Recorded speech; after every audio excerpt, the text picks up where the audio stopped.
Good evening, brothers and sisters in Christ. Today we will continue with the second concluding part of the doctrine of hell. Is hell real? A brief recap of part 1. We went through these following points the last time. First one was importance of hell related to the gospel, the importance of hell in salvation, how hell is an offense to the ignorant and unsaved, how hell is full of religious, self-righteous people who think they deserve heaven, never born again. Then we saw an illustration, an example of two men seated in a plane, and how the presentation of the modern false gospel versus the biblical gospel that saves is done. And then we saw about Lazarus and the rich man, and then we saw an example of the mole, how it is blind during its life, and suddenly it wakes up, it sees when it is being killed. And then we saw the description of hell, and then a few scriptures on hell. The truth about hell.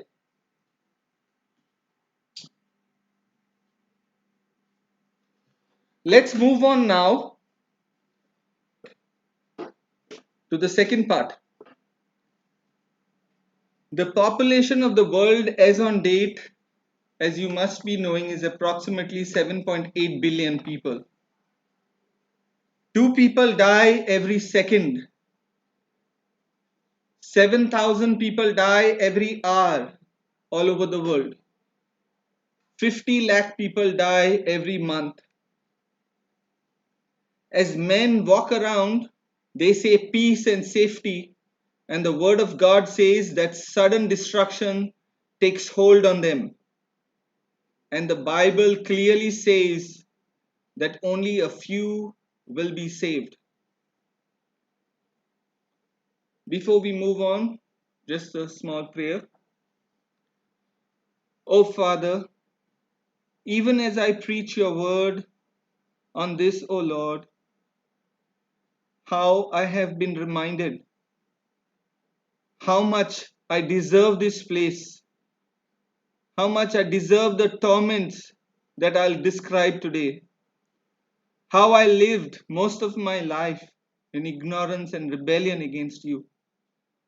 In spite of that, Lord, you have saved me. Lord, I pray for your help right now. May you give me the thoughts and the words to preach your word as it is. Lord, I pray that you do this evening what I can't do. Do in the hearts of all those listening in today what I can't do. Please, Lord, for your glory's sake and for Christ's sake. Amen. Genesis chapter 3, verse 4. And the serpent said unto the woman, Ye shall not surely die. Satan's first lie was a denial of judgment. In the Garden of Eden, the serpent told Eve, You will not surely die. It is still one of Satan's main tactics. The God of this age has blinded the mind of unbelievers, 2 Corinthians 4:4, and the blindness he produces includes a denial of God's holy decrees. He convinces the unsaved that there is no judgment and they can eat and drink and be merry with no care for the future. It is the same lie. Sin. Fallen man fails to understand the universally heinous nature of sin. We make the mistake of placing human opinion over divine revelation. Some find it shockingly unfair that the payment for just a lifetime of sinning should be eternal punishment, they say. Let's go a little deeper into these aspects. The reality of hell. It's one thing if we kill an ant or a mosquito. It's quite another thing if we start to kill a dog or a cat, because there's a greater importance to a dog than to an ant or a mosquito. And it would be still more different if you saw somebody brutally killing another human. In your own estimation, the sin would be much greater because of the one the sin is against, the one who has more worth. But how do you measure sin that is committed against an infinitely holy, righteous, and just God?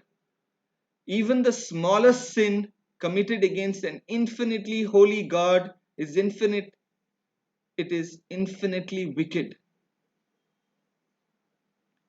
Psalms 51:4.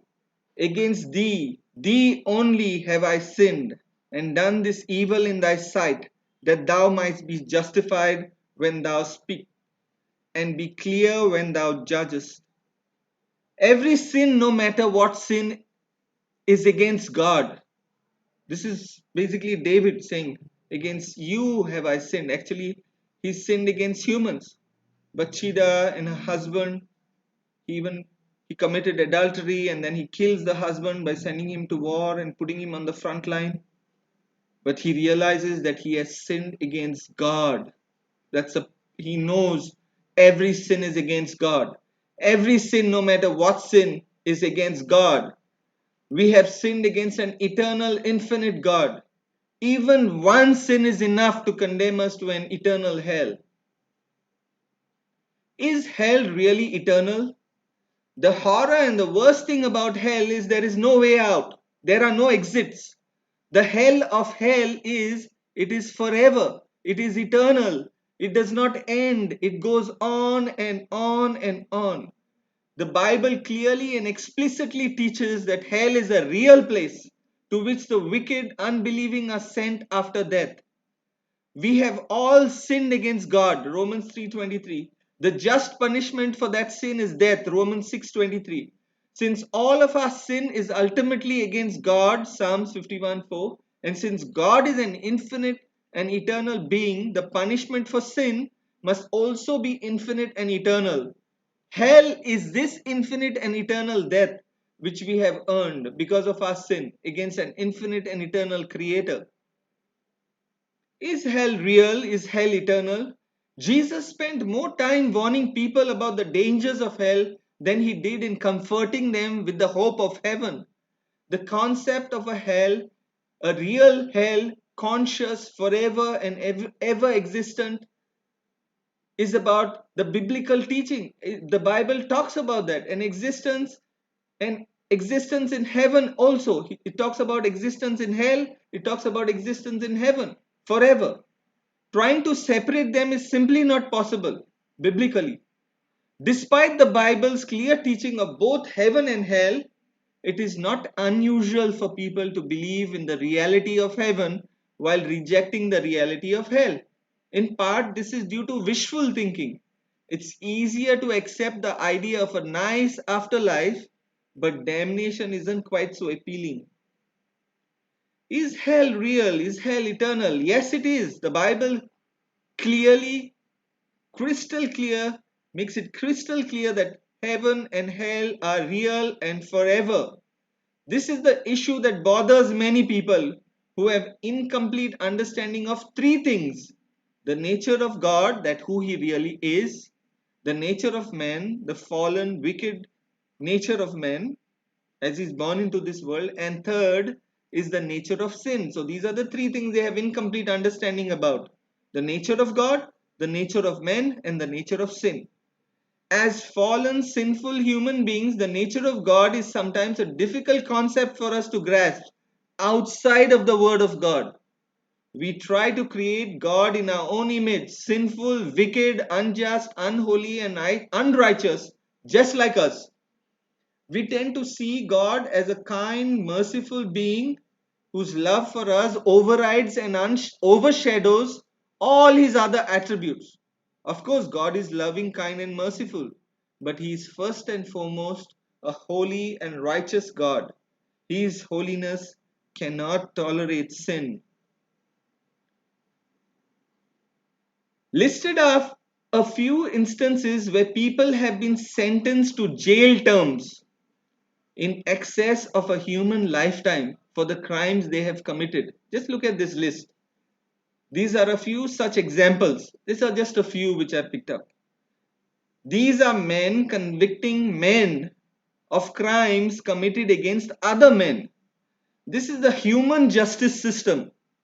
If a man can commit such serious crimes against his fellow humans that he could earn tens of life sentences for a few minutes of gruesome, horrific crimes, but these are just sins against men that are being committed, humans. Can the idea of sinning against God, and not only in a moment but for one's whole lifetime, not merit eternal damnation? When one sin just plunged the entire world into death and darkness in the Garden of Eden. For example, look at Terry Nicholas. In 1995, he was sentenced 162 life sentences. Now the lifetime is basically 70 to 80 years. During Noah's time, that was the last, it was like 700, 800 years. But after that, the Lord shortened the lifetime of men. So if you see 162 life sentences, it would mean 162 into 70 or 80 years. And here this man is sentenced to 162 life sentences, even though he's going to live only for 70 or 80 years.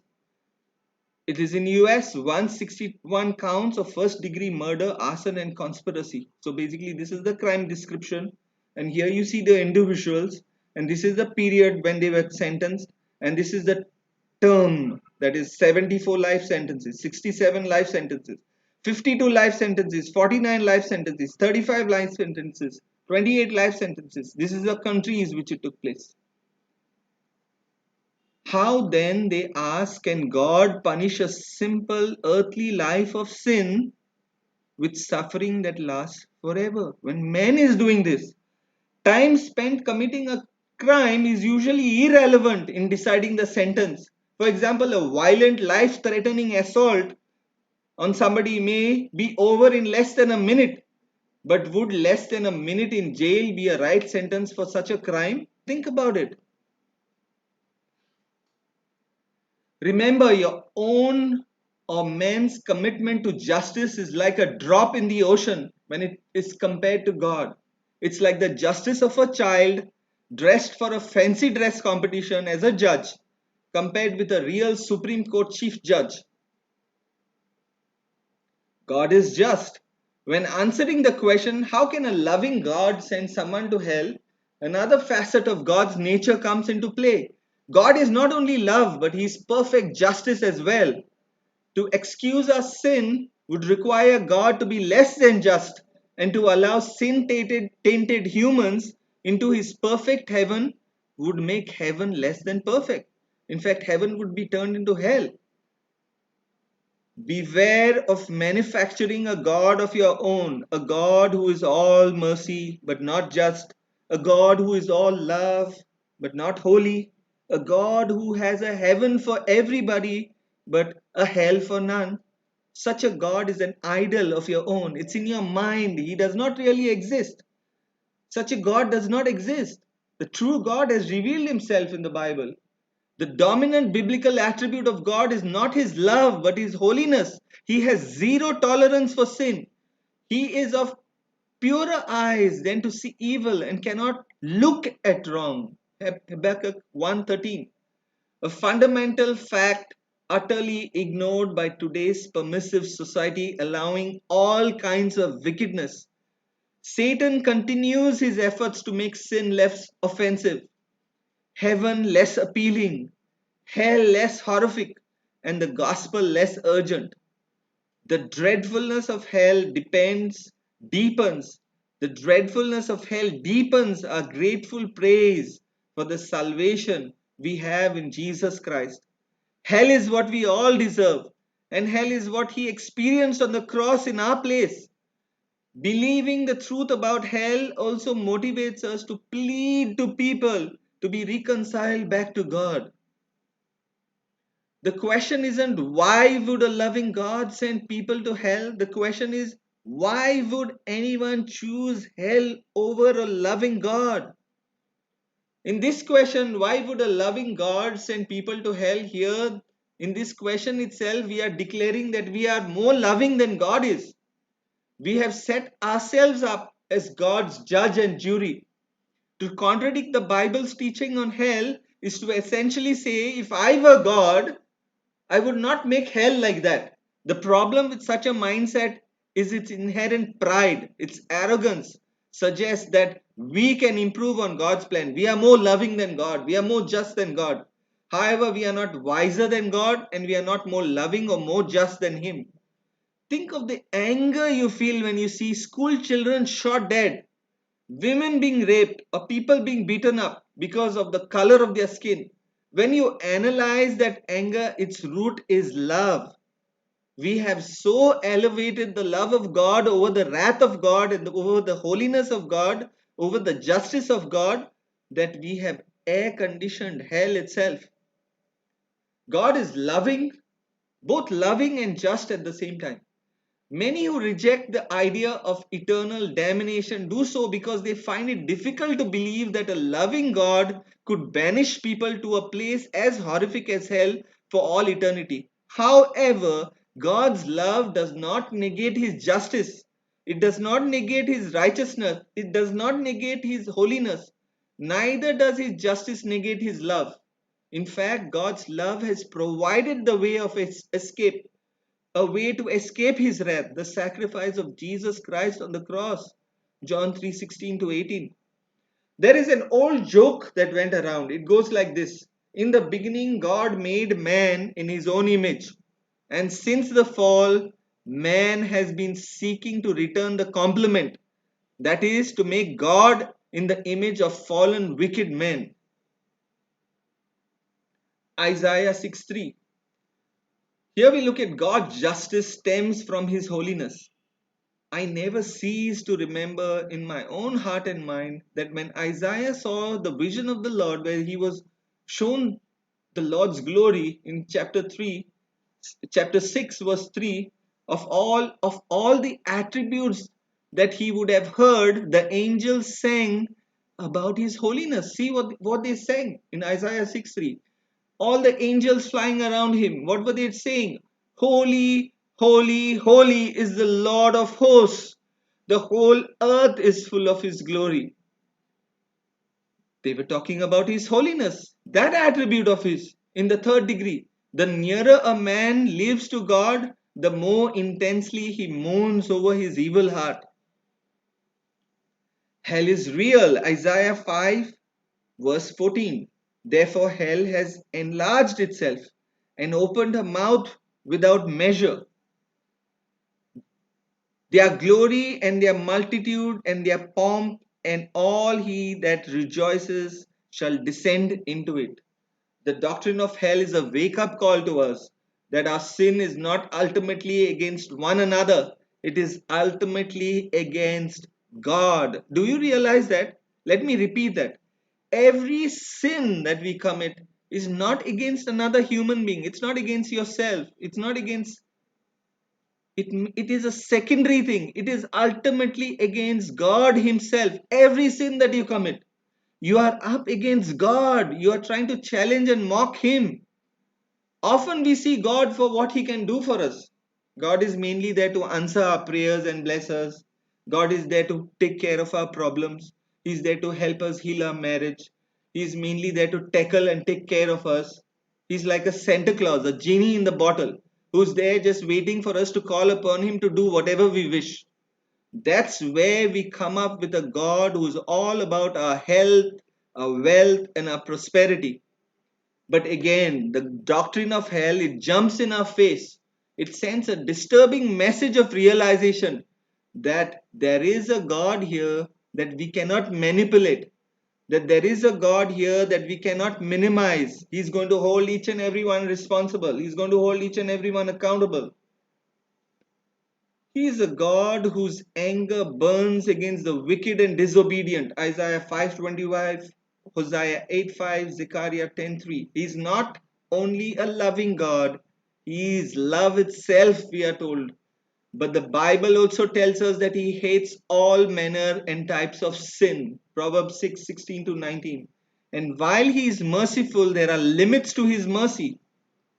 2 Thessalonians 1:7-9. And to give you who are troubled rest with us when the Lord Jesus is revealed from heaven with his mighty angels in flaming fire, taking vengeance on those who do not know God and on those who do not obey the gospel of our Lord Jesus Christ. These shall be punished with everlasting destruction from the presence of the Lord and from the glory of his power. Those who do not receive the gospel, those who do not obey the gospel, there is a flaming fire that awaits them and everlasting destruction. The amazing thing about hell is how seldom we hear about it. Jesus spoke more of hell than heaven. We speak more of heaven than hell. Jesus warned of hell from the start to the end of his ministry. Jesus preached about the horrors awaiting the unsaved lost ones. He preached it in the public, he preached it in private with saints and with sinners, with his apostles. Jesus spoke much about it. We speak little of it. More than love, Christ spoke of eternal destruction. More than the church to come, Christ Jesus warned of God's wrath and judgment and hell. He preached about hell at the height of his popularity. He warned about the eternal horrors of it. Revelations 22:11. He that is just is unjust. He that is unjust, let him be unjust still. And he which is filthy, let him be filthy still. And he that is righteous, let him be righteous still. And he that is holy, let him be holy still. If the holy practice holiness in anticipation of continuing in perfect holiness, will not the ungodly continue to spiral in evil throughout eternity? Will they suddenly start to love God with all their souls in hell? Sins of the damned can be eternal in that sinners continue to sin throughout eternity. One day we will all know how each one in hell really is. One day we will all know how each one in hell really is. All of God's general grace will be withdrawn. All of God's restraint on every human, which is right now to see that they don't exceed the limits of their evil, he will withdraw that at some point. In hell, he will withdraw it entirely. So there are two things. One is general grace over all humans because we are all made in his image, and so we have all his traits to a certain extent distorted, but it's there. So everything good, even if a person is not saved, it's because he's made in the image of God. He displays that. But he rebels against God, the person who's an unbeliever. And at the same time, God has certain restraints, certain limits and bounds which he has put on everyone. So that will all be withdrawn in hell. And then you will see the true nature of the person who is in hell. Revelation 16 verses 8 to 11. And the fourth angel poured out his vial upon the sun, and power was given unto him to scorch men with fire. And men were scorched with great heat, and blasphemed the name of God, which has power over these plagues, and they repented not to give him glory. And the fifth angel poured out his vial upon the seat of the beast, and his kingdom was full of darkness, and they gnawed their tongues for pain, and blasphemed the God of heaven because of their pains and their sores, and repented not of their deeds. If you look at the last sentence, and blasphemed the God of heaven because of their pains and their sores, and repented not of their deeds. Where people under God's judgment gnawed their tongues in anguish and cursed the God of heaven for their pains and sores, they did not repent of their deeds. John casts a ray of light upon the tormented in the book of Revelation. These creatures will still hate God, still curse the name of our Lord, still blaspheme the Holy Spirit who eternally dwells within us, even while under the pain of judgment, preferring to be scorched, preferring to be burnt than saved. They will share the fate of their father, the devil. If hell was only annihilation, annihilation is basically God takes, once you are not saved, you go to hell, he takes your soul and he just destroys it. You don't exist anymore. If there was something called as annihilation of the soul, that would be a reward to the wicked and not a punishment. Non-consciousness knows no loss, but Jesus said they shall go away into everlasting punishment. Let's say a person in our life who lands in hell. I'll give you an example of what I was just trying to explain some time back. Maybe it was a neighbor, okay? Let's say a person in our life who lands in hell. Maybe it was a neighbor, a friend, or a family member. In this life, when the person was alive, he always saw this person as a very selfless person, gentle, patient, forgiving, and friendly. So we thought in this life, when we met this person, it might be a neighbor, friend, or family member, we thought that person was very selfless, gentle, patient, forgiving, and friendly. But you will realize that this very same person in hell is completely a different person there. How will you say?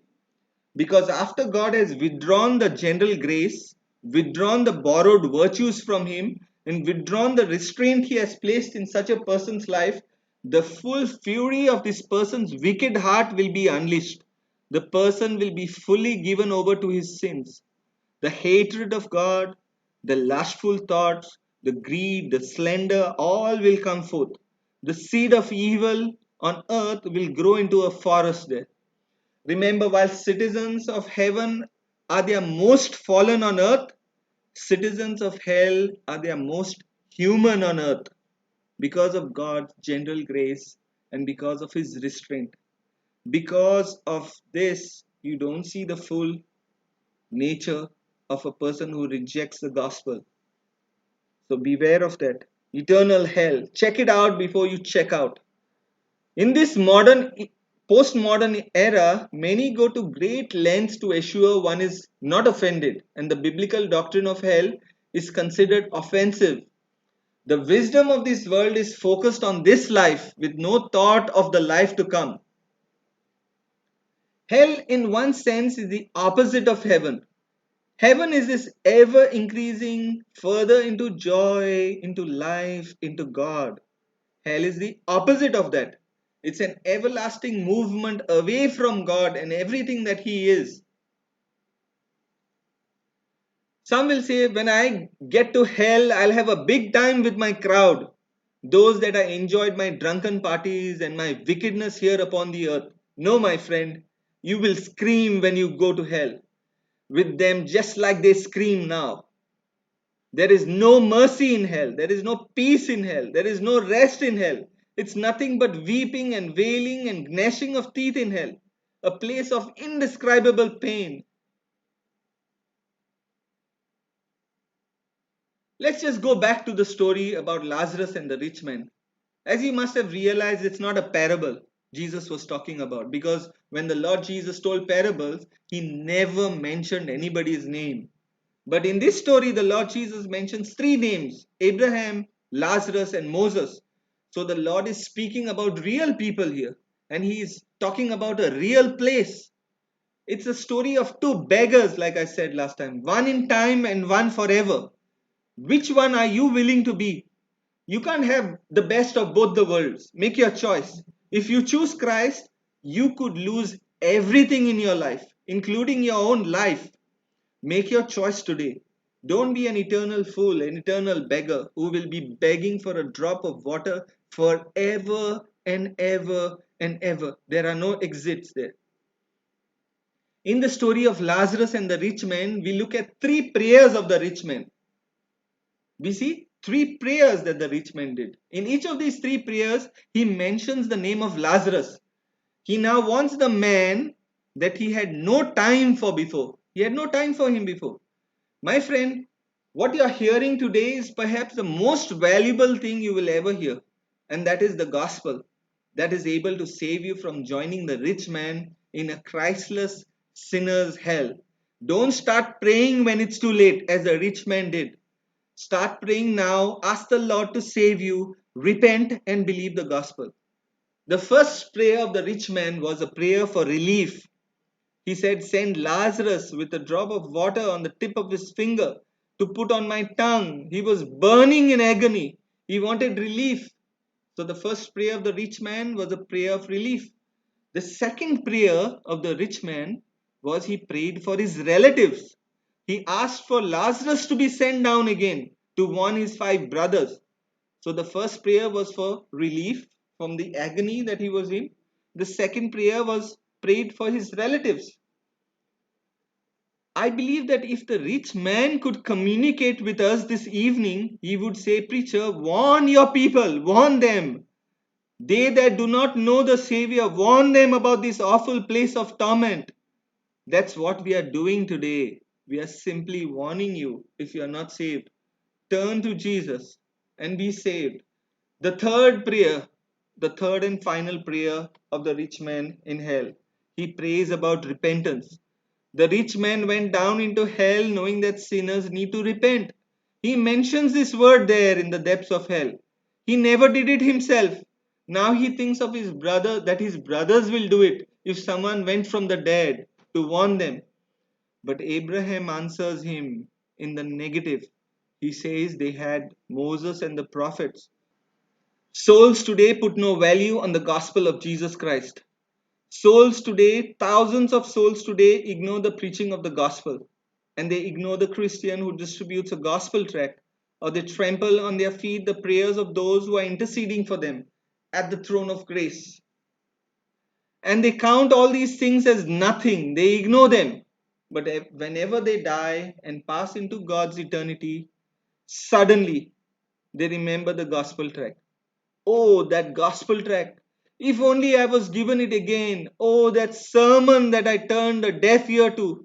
That sermon, how I wish I could hear it again. That Christian that invited me to come over to his place and hear the gospel, and I refused. Oh, if only I had that invitation again. But sadly, it is too late. Hell is a truth known too late. 2 Corinthians 4:18. While we look not at the things which are seen, but at the things which are not seen. For the things which are seen are temporal, but the things which are not seen are eternal. Brothers and sisters, this life here is a vapor, a smoke that is here now and gone the very next moment. Do not be deceived. Don't run after this world and its desires which are passing away. 1 John 2:17. Seek the eternal, seek God. Don't be a fool running after the temporary health, wealth, success, prosperity. If you were lost before, probably you were doing just that and teaching others to do the same. Repent if this has been your life and turn to the true riches in Jesus Christ our Lord. If you have Him and nothing else on this planet, you have everything eternally. If you even own the whole world without Him, you are the most pitiful, wretched being I can ever imagine. You will be like the rich man in hell, begging for a drop of water to cool your tongue.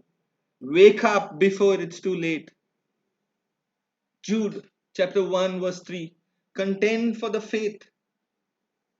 Beloved, when I gave all diligence to write unto you of the common salvation, it was needful for me to write unto you and exhort you that ye should earnestly contend for the faith which was once delivered unto the saints.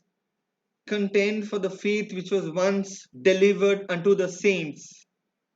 Many pastors and preachers who do believe in the doctrine of hell consider it simply too delicate a subject to preach on. This further contributes to the modern denial of hell.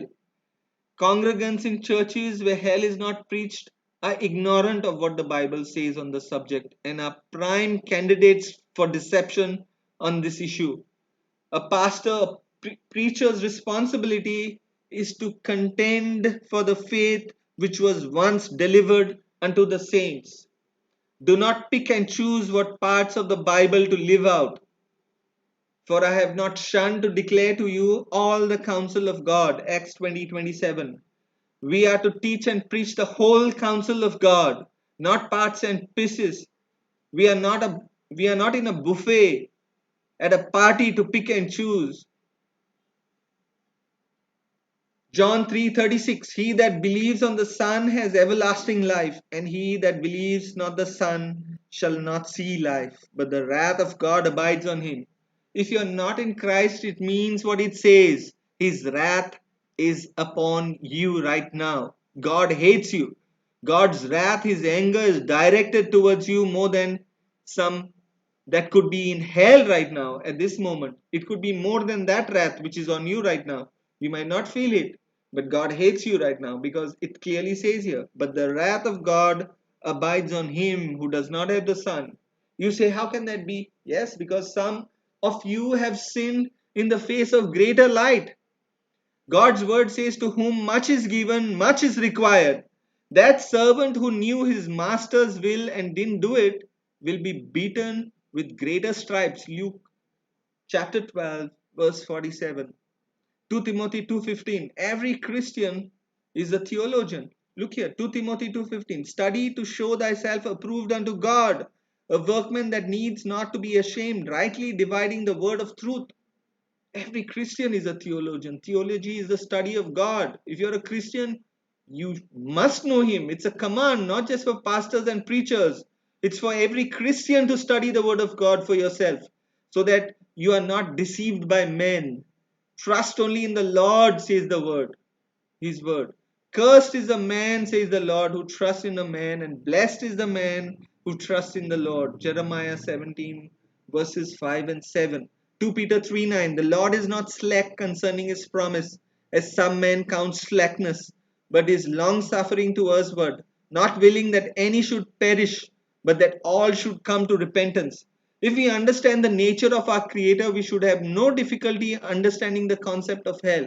Here we see the Lord is patient so that you may come to repentance, but his patience is not forever, it's until you die. After that comes the judgment. Eternity, all traffic must exit. The Bible is clear that there are two possible destinations for every human soul following physical death, heaven or hell. Only the righteous inherit eternal life. And the only way to be declared righteous before God is through faith in the death and resurrection of Jesus Christ. John 3:16 to 18, Romans 10:9. The souls of the righteous go directly into the presence of God. Luke 23:43, 2 Corinthians 5:8, Philippians 1:23. For those who do not receive Jesus Christ as Savior, death means everlasting punishment. 2 Thessalonians 1:8 to 9. Christians have already been judged and sentenced. Jesus took their sentence upon himself.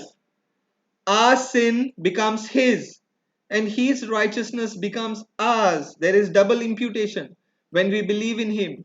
Because he took our just punishment, we need not fear to ever being separated from him again. Romans 8:29 to 30. The judgment for unbelievers is still to come. Matthew 7:14. Narrow is the way which leads unto life, and few there be that find it.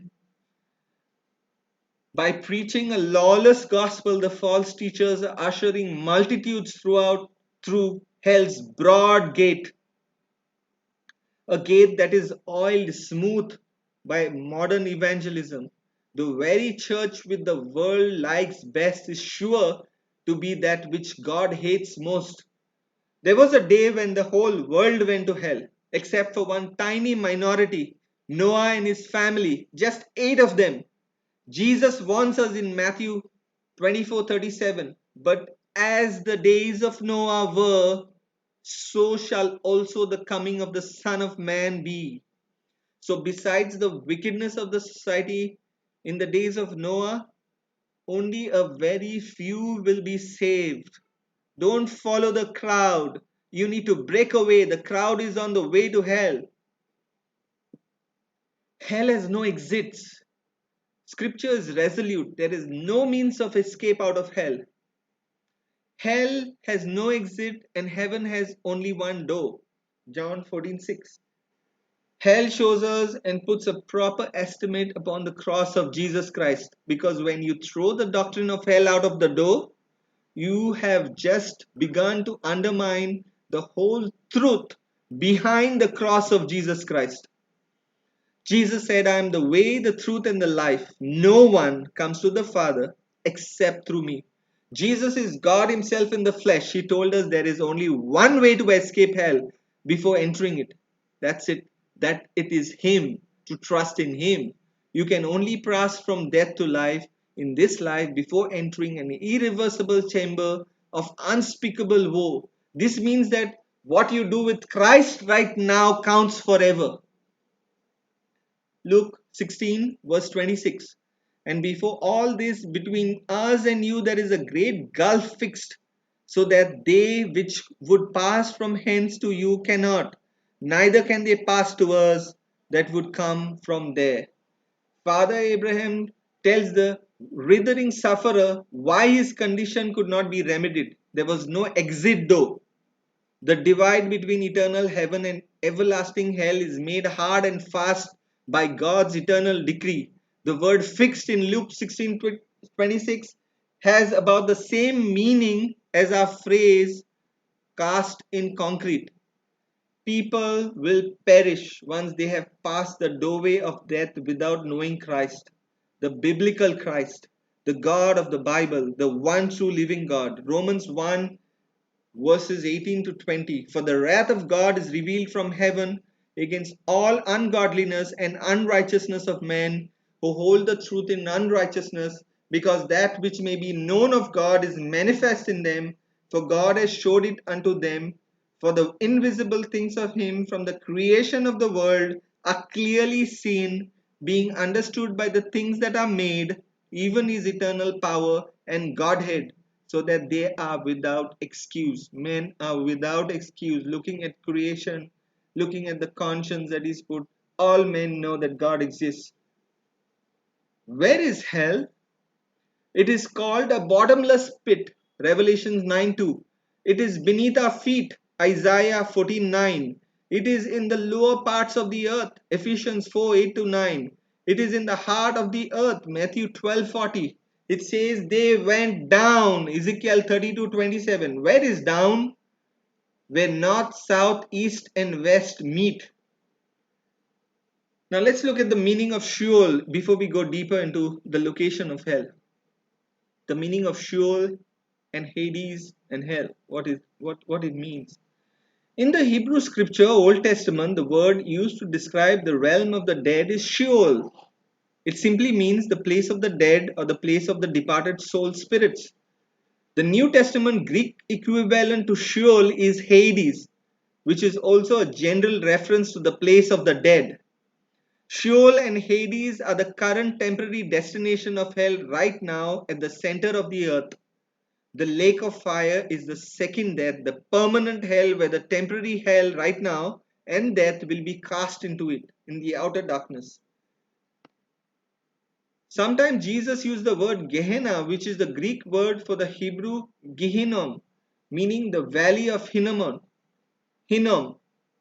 This valley south of Jerusalem was where some of the ancient Israelites sacrificed their children to the Canaanite god Molech, and also they burned bodies of criminals and animals there. It was a place of burning sewage, burning flesh, and garbage. Maggots and worms crawled through the waste, and the smoke smelled strong and sickening. It was a filthy, disgusting, and repulsive place to the nose and eyes. Jesus used Gehenna as an illustration of hell and the lake of fire, basically the wrath of God. Mark 9:43-48. And if thy hand offend thee, cut it off, Jesus said.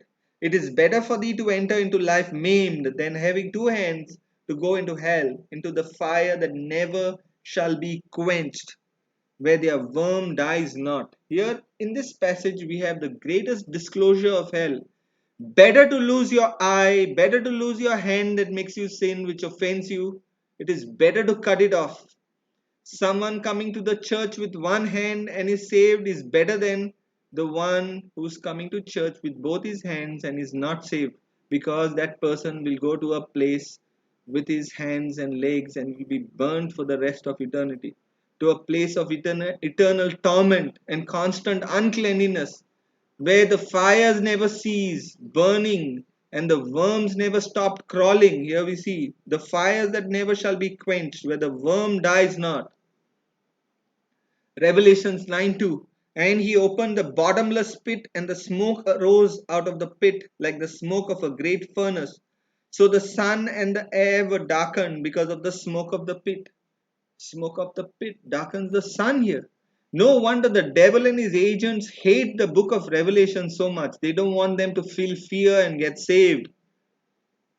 This is a basketball picture of the earth. It's just like a jail where lost sinners are held till they are thrown into the lake of fire, the permanent place of torment and punishment. It is not a life sentence, but an eternal sentence.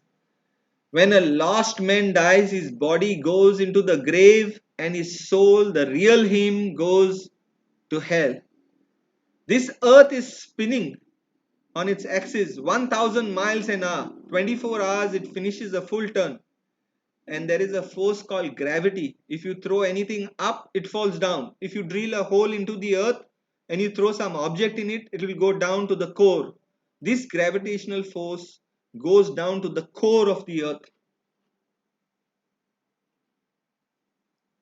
Jesus said hell is a bottomless pit. Why did he say that? Well, while a lost man is falling after he's dead, his soul is falling, soulish body, this earth is rotating. Because of the gravitational pull and the rotation of the earth, you never hit rock bottom. You never hit the bottom. That's why the creator of this earth said hell is a bottomless pit. This is what I'm going to play for you all is in Serbia, Russia. Don't know whether it's true or not, but one thing I can tell you for sure, hell is actually worse than this recording what you hear, worse than the place that you can ever imagine. It is a tape recording where they drill through the crust of the earth, and those who heard grabbed their ears, their heads, and never went in and nearly went insane with the noises they heard. This Bible is true. It is scientifically accurate, just like Jesus said it is. Hell is a bottomless pit. What is the condition in hell? Fire, torment, and pain, eternal and unending pain, torment, fire, wonder. No one wants to hear about hell. There is brimstone, there is gnashing of teeth, there is wailing and screaming. Listen to this recording from Serbia.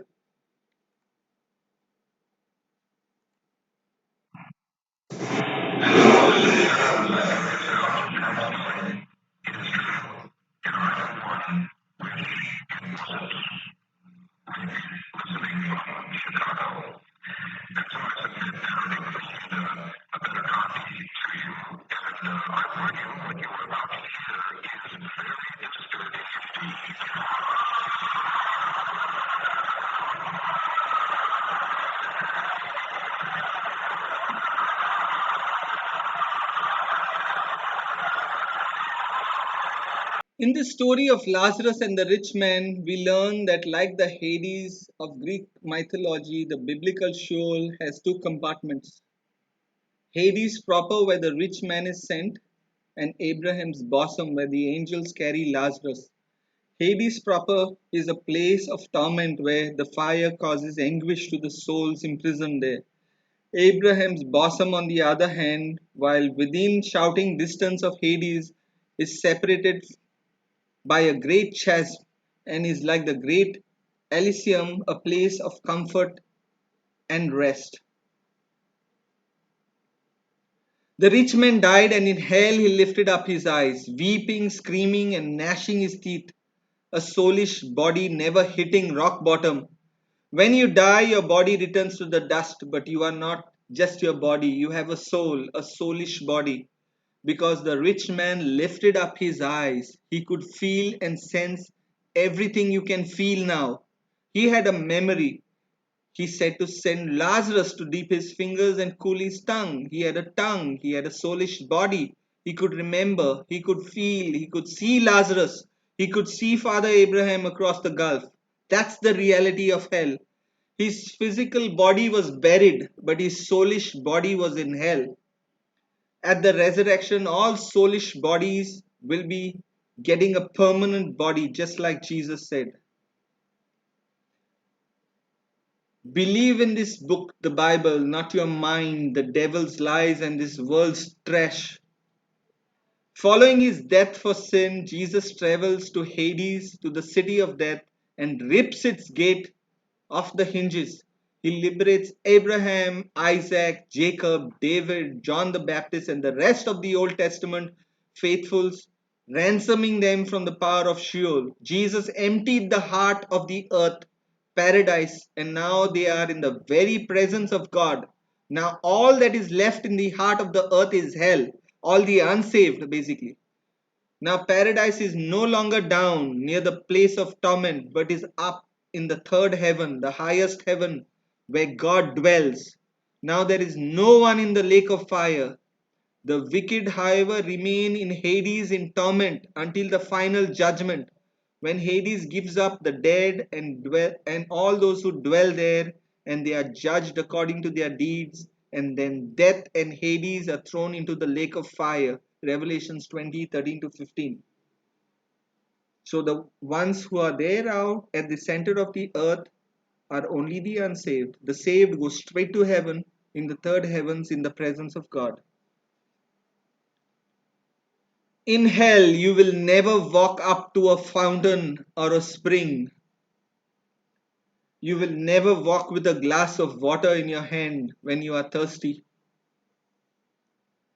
You will never be able to feel the cool breeze by the seashore or across the field. Never. You will never see the clear blue sky. You will only see the blackness, the fire, and the heat, the screaming of the damned around you. You will have the memory of the times and the opportunities you had. And the center place is reserved for those who heard and heard and heard and rejected the Lord Jesus Christ. How do you do that? Trust in yourself. Don't do what the Lord tells you in His Word. Trust in your own opinion, your own views, coming from a wicked heart instead of trusting in His commands and instructions. Do not submit your life to Jesus as your Lord. Remember, it is the Lord Jesus Christ. He is Lord, Master, and King. He is not our servant. We have to submit to Him or perish. He is Savior to only those who are willing to submit their lives to Him as Lord. My God, have mercy on the souls who reject you. A fearful warning, Revelations 22:18 to 19. For I testify unto every man that hears the words of the prophecy of this book, if any man shall add unto these things, God shall add him to the plagues that are written in this book. And if any man shall take away from the words of this book of this prophecy, God shall take away his part out of the book of life and out of the holy city and from the things which are written in this book. Those who don't preach on hell are taking away from the book of life. Their names will be taken out from the book of life and they will be cast into hell. It's a warning from Jesus in the book of Revelations. What are the signs of the hellbound, the spiritually dead? We have three crystal clear verses here: 1 Corinthians 6:9 to 11, Revelations 21:8, and Galatians 5:19 to 21. I'll tell you who is in hell and who among you are headed there. If you have not received Jesus, these are the signs that will be crystal clear. There's no ambiguity, there's no confusion. They will be present in you. Just like we have seen spiritual signs of a person who is spiritually alive, given in 1 John to test your salvation, here we have signs in reverse that confirm about a person being spiritually dead, a person on the way to hell. This is also the company that you will have in hell, all these type of people, unless you get saved. Here are the signs of the hell-bound, spiritually dead. Thinking that we know better than God is the doorway to becoming a fool. It is the deadly sin of pride that you say that you know better. Trust in the word of God. Only God is true. Let every man be a liar. Romans 3:4. If you notice in the shown signs here, if you see here, we'll go through them. But before we go through them, if you briefly look at it, all the signs shown here which are hellbound, who practice these sins, sexual sin is 60% of them. Sins that damn people to hell, basically. I must mention this. It is the number one killer. Sin, sexual sin. It is a grave sin in the eyes of God. It defiles the heart. When people get caught up in such filth, They are changing what is evil and making it appear good. If you desire to be saved, then run from these things. Do not allow yourself to be caught up in such filth. There is no greater enemy you have than the one that encourages you or draws you into sexual sin. Run before it's too late. Jesus said that the pure in heart will see God. Matthew 5:8. Sexuality is God's design. He alone defines the parameters, the boundaries for its use. Sexuality is a gift of God. It is His sacred wedding gift to human beings, only to be enjoyed in the bounds of a marriage. Any other use of it is a serious offense, a serious sin against God Himself, besides a serious sin against your own body. 1 Corinthians 6:18. Here we look at fornicators and adulterers. As you all know, fornication is before you're in a marriage, you have relationship with a person of the opposite sex. Adultery is in marriage, you have a relationship with someone other than your husband or your wife. Idolaters, those who worship idols, this is also those who love anyone more than God. That is an idol of your mind, basically. It's more dangerous. Effeminate and homosexuals, needless to explain this. Thieves, covetous, drunkards, those who live in drunkenness and addiction to alcohol, that's the idol. Revilers, verbal abusers, this is a practice of lifestyle. This is what they do, those who are spiritually dead. These are the main sins which are displayed in these three verses. Cowards, the fearful. Instead of trusting in the word of God, you trust yourself, you trust in what you think or what men, you are more fearful of men than God and His word. Heresies, self chosen opinions, self will, instead of what God's word says. Abominable, things that God deeply hates. Murderers, not just physical, but your tongue, you could murder people. Anger, abortion, all comes under this. Sexually immoral, which is a grave sin. Sorceries and witchcrafts, black magic basically, and magic for that matter. Liars, practice lying all the time. Morally impure, that's the standard of your behavior. Lascivious, that is promiscuous behavior, having multiple sex partners. Hatred, enmity, variance, discord with others all the time. Jealousy, discontent with what you have instead of being content with the Lord of glory. If you have Him, you have everything. Outburst of wrath, the root is pride. This is the practice that you do. Strife, angry or bitter all the time. Seditions, agitated all the time. Unbelieving, I will touch on unbelieving, very important here. I'll just go a little more deeper. Others are self-explanatory. Let me ask you all, do you really believe there is a place called hell and also the lake of fire? If not, you don't believe about hell. Hence, you are going there, you can be sure. You are just the person that God has explicitly said here that you are going there, because in the book of Revelations it says the fearful and the unbelieving are headed to hell. This is one of those three verses. It says they are headed towards the lake of fire there. If you don't believe about hell, you can be sure you're going there. You come in the category of unbelieving. So you don't believe, for example, in the words, in the word of God. You don't believe the gospel that saves, the biblical gospel. You don't believe in the command to test your salvation, the book of 1 John after you get saved. You are unbelieving. You believe in your own opinion. You're self-willed. You trust your own wicked heart than the word of God. Then you fall in this category. So beware. Believe in the word of God. Everything, the whole counsel of God. 1 Corinthians 6, 9 to 11. I will just look at this one. And such were some of you who did those things just now. But you are washed. But you are sanctified. But you are justified in the name of the Lord Jesus and by the Spirit of our God.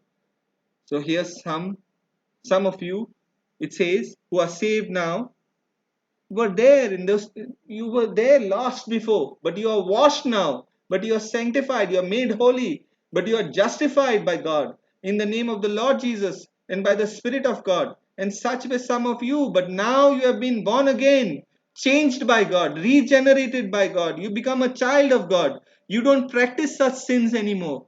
If you do, you are still spiritually dead. Galatians 5:19 to 21, the same ones. This is the third one of the same verses that we put up just now. Okay, I'll just go through. Of the which I tell you before, as I have also told you in time past, that they which do such things shall not inherit the kingdom of God. What is it saying here? In other translations of other Bibles, it says, those who practice such things will not inherit the kingdom of God. All those things which we just saw, the signs of those that are hellbound, those that practice such things will not inherit the kingdom of God. Continual sin is incompatible with new life in Christ. A true Christian will not deliberately, knowingly, and habitually sin. A true Christian will not deliberately, knowingly, and habitually sin. The practice of sin is the evidence and the confirmation that one is not born of God.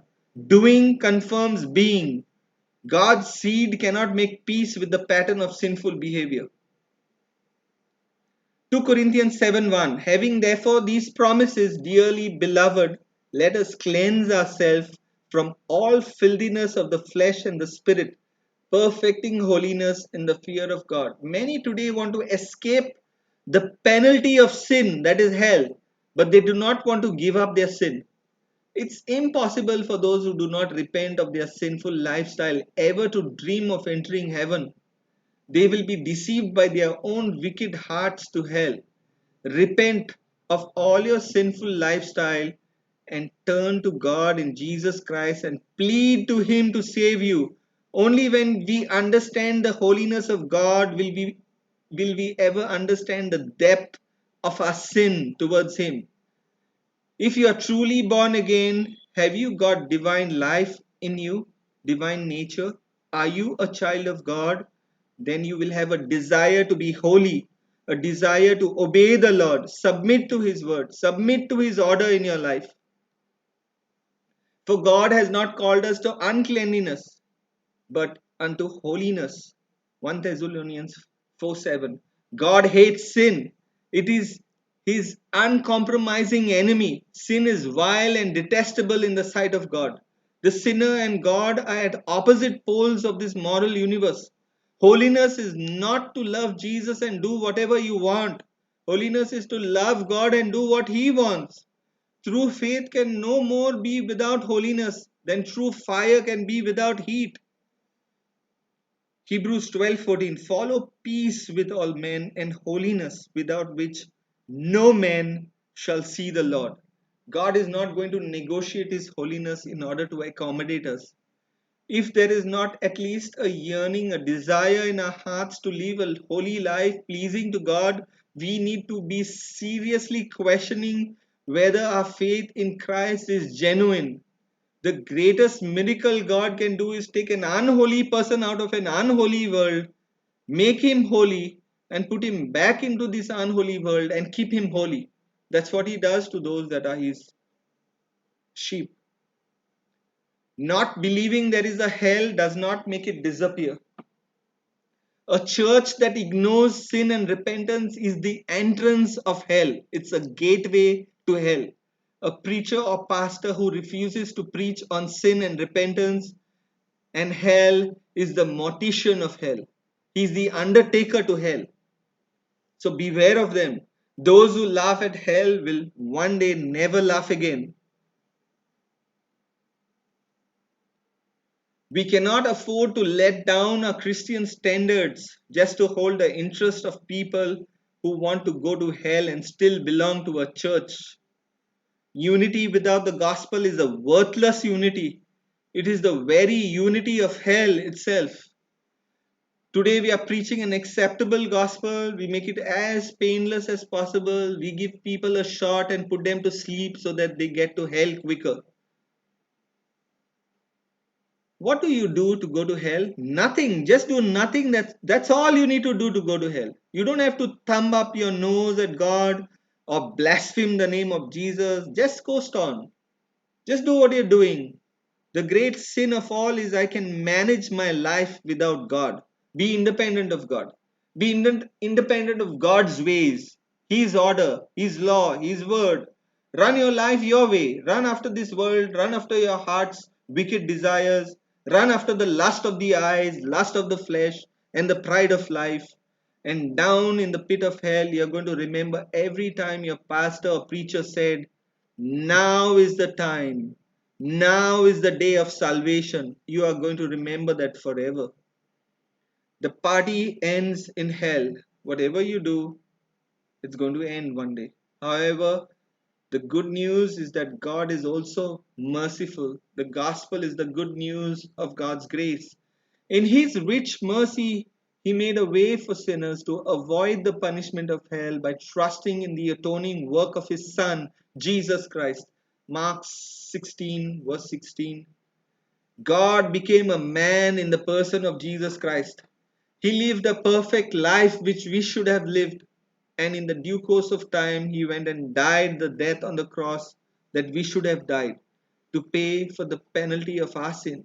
He drank hell on the cross in our place. He took the full, unmitigated, eternal, infinite wrath on Himself. He was buried and he rose again on the third day to prove He was God and that His sacrifice was accepted by God the Father. Now, whoever repents for their life and believes in Him as His Savior and submits to Him as Lord will be saved. The call to salvation is to repent and believe in the Lord Jesus Christ.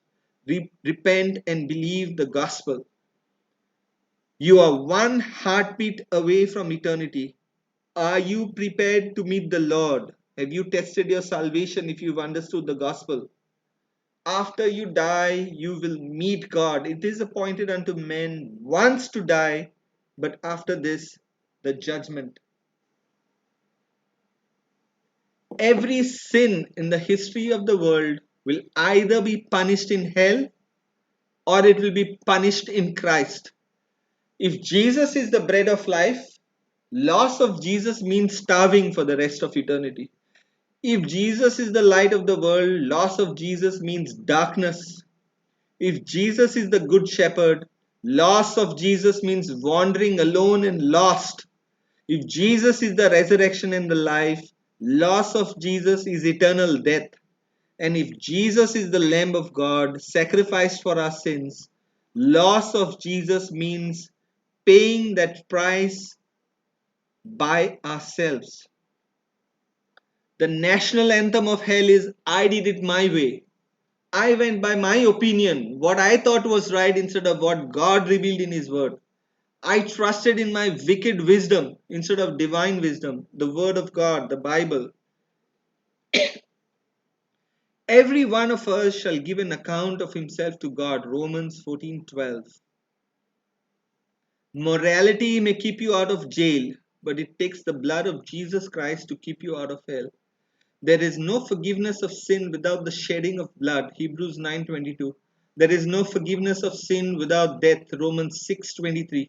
Jesus shed His blood and died for us in our place. Many will say to me on that day, Lord, Lord, didn't we prophesy in your name, cast out demons in your name, and do many mighty works in your name? And then I will declare to them, I never knew you. Depart from me, you who practice lawlessness. This is a warning for Christians. Christians call Jesus Lord, Lord, not anybody else. His last words here in this text is, depart from me. These are the people who trusted in their works. I did this, I did that. They trusted in themselves. They put their trust in their works, in themselves, instead of what who Jesus is and what He did on the cross to save them. They also practice lawlessness, wickedness at their lifestyle. If you see here, those who practice lawlessness, we saw of those major sins which are put there, those that are spiritually dead. The cross is the foundation of the Bible. Without it, your religion is like a compass without a needle, a clock without a spring, a lamp without oil. It will not comfort you, it will not deliver your soul from hell. God undertakes vengeance against sin not only by the means of hell but also by the means of the cross. All sin will be eventually avenged severely, thoroughly, and justly, either in hell or on the cross. Make your choice where you want to be, who you want to put your trust in. The sins of the unrepentant will be avenged in hell. The sins of the repentant will be avenged on the cross. Make your choice wisely. A Christian is not one who simply buys fire insurance, who accepts Christ just to escape hell. As we have seen repeatedly, true believers' faith expresses itself in a humble submission and obedience to the Lord Jesus Christ. Christians follow Christ. They are committed unquestionably to Christ as Lord and Savior. Something far greater than any office of this world is being a Christian.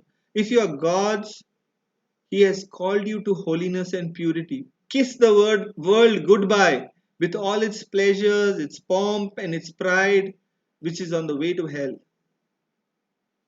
Do not follow the crowd. Hebrews 2:3. How shall we escape if we neglect so great salvation, which at the first began to be spoken by the Lord and was confirmed unto us by them that heard him? This world is all the hell that a true Christian is to ever endure, and it is all the heaven that unbelievers shall ever enjoy.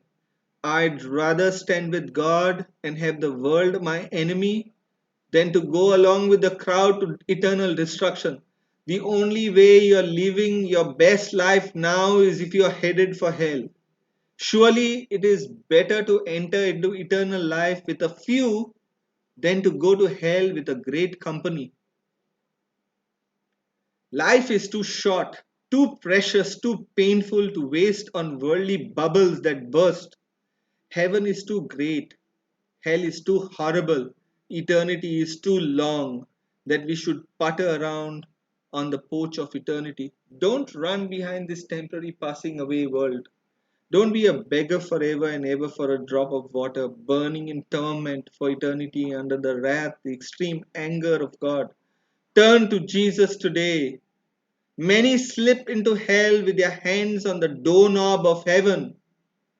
Knowledge of the gospel, knowing how to be saved doesn't save you. Be careful. Being among others who are saved does not save you. Being in a biblical church does not save you. Knowledge is not salvation.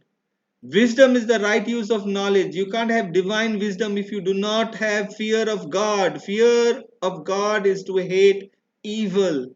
Many men know a great deal and are the greater fools for it. There is no greater fool as a knowing fool. Turn to Jesus. Look at Judas Iscariot. He begins, he brings a chill to my spine whenever I think of him. His remorse and his tears, what a tragedy, what a high calling he had. What a high calling he received. 3 years with the Lord of the universe. He heard the majesty of Jesus' voice. He saw the marvelous miracles that Jesus did. He heard the stirring messages and teachings of God Himself in the flesh. Yet, what a tragedy that he rejected Jesus Christ as the Lord and Master of his life. Judas Iscariot was a man who kissed the door of heaven and yet perished in hell because of his sin. He did not submit ever to Jesus as his Lord and Master. Judas was so close to heaven itself, God Himself. He kissed the door of heaven and yet went to hell. Eternal perdition, eternal damnation he went into. Who will enter into heaven to be with God? It is not the one who knows the way to the door, nor if you touched it or kissed it, not the one who can describe the beauty and the wonder of the door, but the one who will enter through that door is the one who will get saved. It is your personal response to the gospel.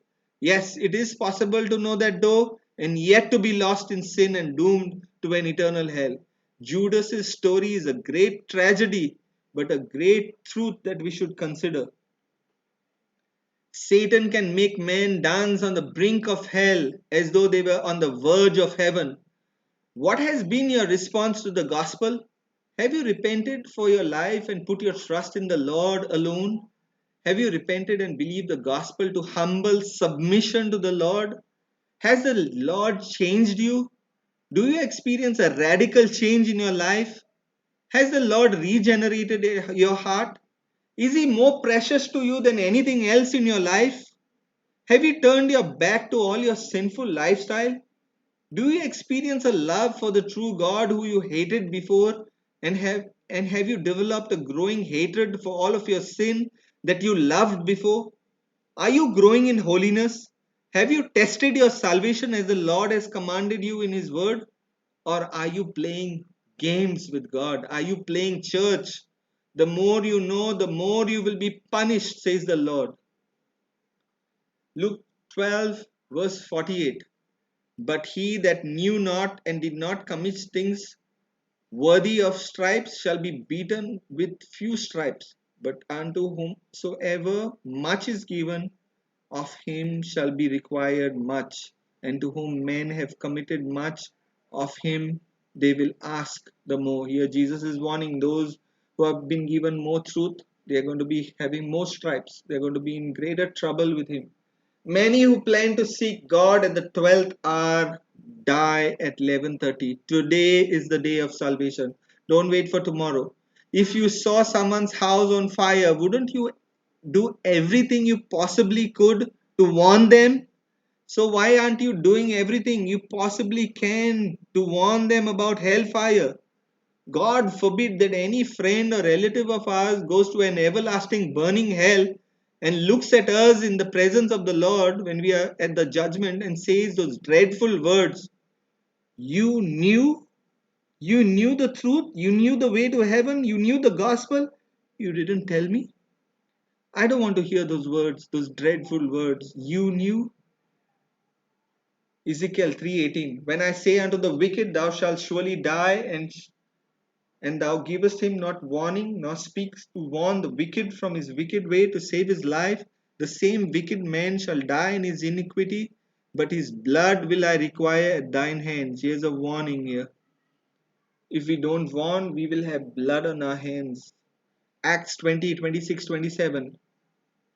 This is Paul speaking here. Wherefore I take you to record this day that I am pure from the blood of all men, for I have not shunned to declare unto you all the counsel of God. Paul, the mighty apostle of justification by faith alone, spoke to the same culpability of silence, being silent, not informing people, not warning them. If their house was on fire, you would have warned them. Now you know that they are lost. They don't know the true gospel. They don't know the true Jesus. They don't know the true God. Why don't you warn them? You will be culpable, says the word of God. Culpable means we will be responsible due to our silence to God. Christ's return is at hand. Repent ye and believe the gospel. Are you the team that reaches out to the lost, or are you sitting in a church dreaming about heaven while the whole world around you perishes without Christ? Wake up, brothers and sisters, wake up. If you do not feel the need, test your salvation, whether you yourself are saved or not. A church is not a place, it's not a human organization, it is an invisible entity, the body of Christ. All those who are born again, who are spiritually alive in Christ, are those who already have eternal life. And their number one priority is to reach out to others, just like the Lord. Behold, now is the accepted time. Behold, now is the day of salvation. 2 Corinthians 6:2. Brethren, my heart is full of love for you, that I would speak till I could speak no more, so I could bring you to Christ.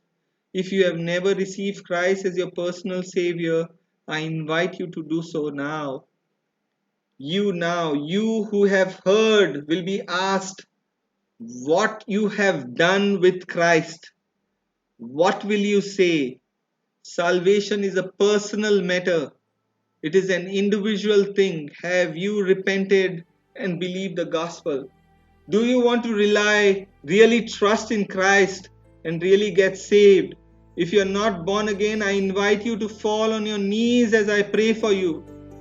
Don't let your pride stop you. It is your worst enemy, the enemy within. Destroy it by submitting to the Lord. Get down on your knees as an act of submission to Him and pray with me. He that has the Son has life. 1 John 5:12. He that believes in the Lord Jesus Christ will be saved. Acts 16:31. Lord, I know that you died for me. You suffered for my sin. You rose from the dead and conquered death and hell by what you did on the cross at Calvary. O Lord, save those who are not saved here. And I also pray for their families and friends that they may escape the wrath to come by receiving the gospel of salvation. Eternal life is a free gift. We come to you as guilty, repentant sinners. We realize, Lord, today that we can do nothing, that we can't pay, that Jesus Christ paid it all. Lord, take away the love of the flesh. Take away the love of material things. Take away our love for the visible, which is temporary, and give us a love for the invisible, which is permanent. That is you, O Lord. That is these precious souls that are lost, who have not heard of the good news of salvation, who you brought into my life, who you brought into our lives. Lord, take the blood of our hands by making us all here diligent and compassionate. Give us a love we never had for the lost. Give us a brokenness we never had before. Lord, help us to reach out to those who put their trust in false gods and are perishing every day. Thank you, Lord, for giving us a privilege to live in a free society where we can freely go and tell about you and your free gift of salvation. Lord, give us a new sense today. Give us a passion for souls, a reckless passion that cares not for the consequences of our obedience to you. Give us a love that loves unto death, a fire that burns. Give us a fresh sense of your holiness and your wrath and about hell, so that we have a sense of urgency. Disturb us, chasten us, so we do your will alone.